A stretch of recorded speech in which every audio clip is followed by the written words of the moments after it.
qui était petit et pas plus gros qu'un pouce. C'est pourquoi on l'appelait le petit poucet. Il était très courageux et un beau jour dit à son père: Père, je dois aller voir le monde.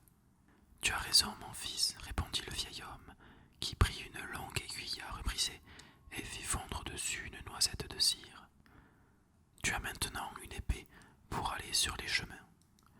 Le petit tailleur voulut manger une dernière fois et sauta dans la cuisine pour voir ce que madame sa mère avait préparé.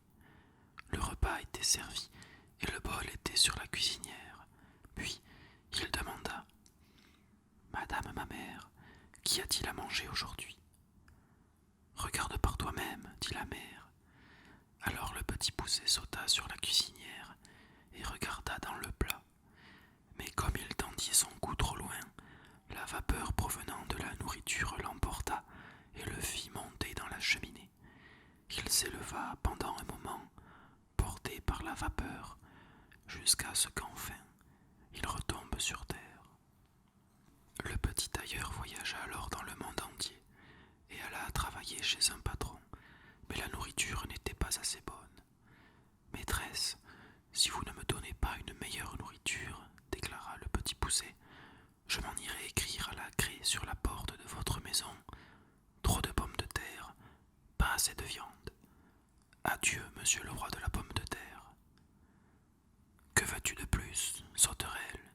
Répondit la maîtresse qui, en colère, saisit un torchon et voulut le frapper. Le petit tailleur se glissa prestement dans un dé à coudre, jeta un coup d'œil par en dessous et tira la langue à sa maîtresse. Elle ramassa le dé, voulut l'attraper, mais le petit poucet sauta dans un repli du torchon. La maîtresse le replia, le rechercha. Le petit bonhomme entra dans une anfractuosité de la table. Hé, maîtresse, dit-il en sortant la tête, et quand elle commença à le frapper, il sauta dans le tiroir. Cependant, elle réussit finalement à l'attraper et le chassa de la maison.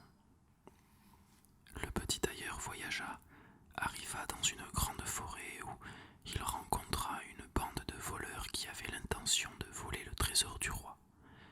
Quand ils virent le petit tailleur, ils pensèrent: un petit garçon comme ça peut se glisser dans un trou de serrure et la crocheter. Oh là, s'écria l'un d'eux, toi, Goliath, le géant, veux-tu entrer dans la salle du trésor pour nous? Peux-tu t'y faufiler et nous jeter l'argent? Le petit poucet réfléchit un certain temps, accepta finalement, puis partit avec eux vers la salle du trésor. Il regarda ensuite de haut en bas pour voir s'il y avait une fissure. Il ne lui fallut pas longtemps pour en apercevoir une assez large pour se laisser passer. Il était sur le point d'y pénétrer quand une des deux sentinelles qui se tenaient devant la porte le remarqua et dit à l'autre: Il y a une vilaine araignée qui rampe par ici. Je vais la tuer. Laisse cette pauvre bête, répondit l'autre. Elle ne t'a rien fait. Le petit poucet s'introduisit alors en toute sécurité par la fissure dans la salle du trésor, ouvrit la fenêtre sous laquelle se tenaient les voleurs et jeta les pièces d'or les unes après les autres. Alors qu'il était en pleine activité, le petit tailleur entendit le roi qui venait inspecter la salle du trésor. Il se glissa à la hâte dans une cachette. Le roi remarqua que plusieurs pièces manquaient, mais il ne pouvait pas imaginer qu'on en avait volé, car les serrures et les verrous étaient intacts et tout semblait bien gardé. Avant de s'en aller, il dit aux sentinelles: Soyez aux aguets, quelqu'un en veut à mon argent. Quand le petit poucet reprit son travail, ils entendirent l'argent remuer. Cling, cling, cling. Les gardes coururent rapidement pour attraper le voleur, mais le petit tailleur qui les avait entendus venir et qui était encore plus rapide qu'eux sauta dans un coin et se recouvrit d'une pièce, de telle sorte qu'aucune partie de son corps n'était visible. Il se moqua des sentinelles et cria: Je suis là. Les gardes accoururent vers lui, mais il avait déjà sauté dans un autre coin, sous une autre pièce, et cria: je suis là. Les gardiens se précipitèrent, mais le petit poucet s'était depuis longtemps réveillé réfugier sous une troisième pièce et cria de nouveau « Eh oh, je suis là !» Il se moqua ainsi d'eux pendant longtemps, jusqu'à ce qu'ils soient si fatigués qu'ils s'en allèrent. Petit à petit, il jeta toutes les pièces. Il lança la dernière de toutes ses forces en sautant prestement sur elle et s'envola ainsi par la fenêtre. Les voleurs le complimentèrent longuement. « Tu es un vaillant guerrier. Veux-tu être notre chef ?» Le petit poucet refusa et leur dit qu'il voulait d'abord voir le monde. Ils divisèrent alors le butin, mais le petit tailleur ne demanda qu'une pièce, car il ne pouvait pas en transporter davantage. Puis il attacha son épée, salua les voleurs et prit la route. Il alla tout d'abord travailler chez divers patrons, mais il n'aimait pas cela. Il se fit finalement embaucher comme valet dans une auberge. Cependant, les femmes de chambre ne l'appréciaient pas car il voyait ce qu'elle faisait sans qu'elle-même puisse s'en rendre compte. Il avait dit à son maître et à sa maîtresse ce qu'elles avaient volé dans les plats et emporté au cellier pour leur propre compte. « Attends, tu vas nous le payer, se dirent-elles, et elles convinrent entre elles de lui jouer un mauvais tour. Peu après, alors qu'une des femmes de chambre fauchait le pré, le petit poucet gambadait parmi les herbes. L'ayant repéré, la femme le faucha rapidement avec l'herbe, lia le tout dans un grand tissu et le jeta secrètement aux vaches. Parmi elles, il y en avait une grande noire qui l'avala d'un coup sans le blesser. Mais il n'aimait pas l'endroit où il était tombé car il faisait assez sombre et il n'y avait même pas une bougie. Quand la vache alla se faire traire, il cria « Pliche, plache, plouche !» Le seau n'est-il pas plein ? Mais le bruit de la traite ne lui permettait pas d'être entendu. Plus tard, le maître de la maison vint dans la grange et dit « Demain, cette vache doit être tuée. » Le petit poucet était si effrayé qu'il s'écria d'une voix claire « Laissez-moi d'abord sortir, je suis enfermé à l'intérieur de cette vache. » Le maître avait très bien entendu, mais ne savait pas d'où venait cette voix. « Où es-tu ? » demanda-t-il. « Dans la noire, répondit-il. Mais le maître ne comprit pas ce que cela signifiait et s'en alla. Le lendemain matin, la vache fut abattue.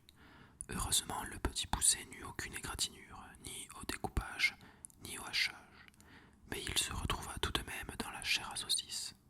Et quand le boucher vint et commença son travail, le petit poucet cria de toutes ses forces « Ne coupez pas trop profondément, ne coupez pas trop profondément, je suis au milieu de la chair à saucisse. » Personne ne l'entendit à cause du bruit du hachoir.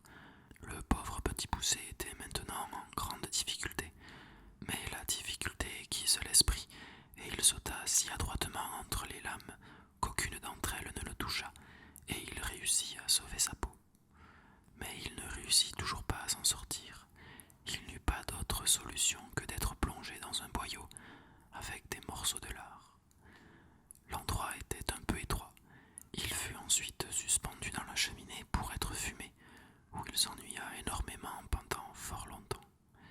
Enfin, en hiver, il fut décroché parce que la saucisse devait être offerte à un client.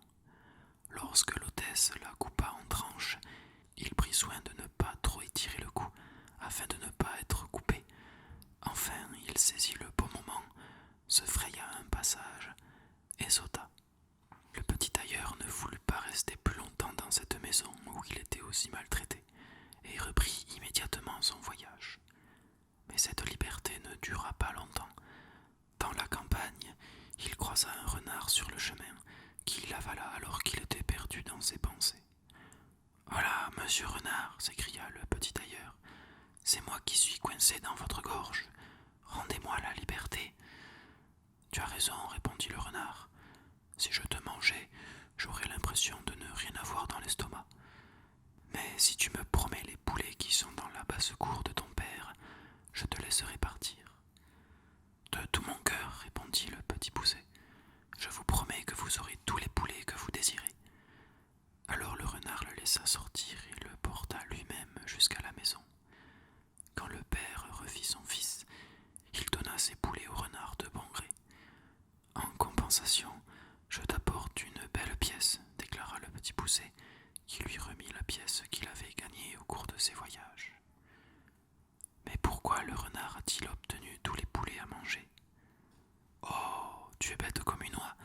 Ton père t'aime sûrement beaucoup plus que tous les poulets de la basse-cour. Merci d'avoir écouté ce conte jusqu'au bout. À bientôt.